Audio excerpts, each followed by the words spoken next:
భగవద్గీత యందు దొంగ భగవద్గీత వేరయ్యా అని ఒక ముఠా తిరుగుతుందనమాట. ఆ ముఠా ఏం చేస్తుందంటే భగవద్గీత అని పేరు పెట్టేసి దొంగ భగవద్గీతలు పంచుతుందనమాట.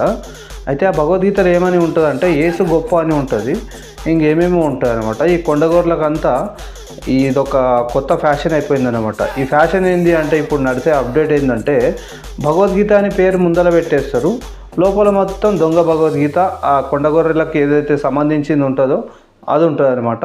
ఒకసారి మీరు చూడండి, వీడియో పెట్టినాను.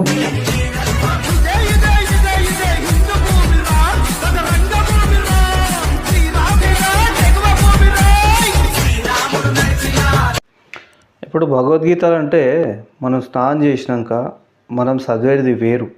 వీళ్ళమ్మే భగవద్గీతలు ఏంటంటే పరుపులో పెట్టుకునేది, లేకపోతే తలగడ కింద పెట్టుకునేది, ఇష్టం వచ్చినప్పుడల్లా చదివే భగవద్గీతలు అవి భగవద్గీతలు కావు. ఒకవేళ అవి కానీ తీసుకొని చదివిరా చక్కగా చర్చ్కే పోవాల్సి వస్తుంది. అటువంటి భగవద్గీతలు ఉన్నాయి ఇవి. దయచేసి ఎవరు కూడా హిందువులు ఇటువంటి భగవద్గీతలు తీసుకొని మోసపోవద్దని నేను ఈ మెసేజ్ ఇస్తున్నా. జై శ్రీరామ్.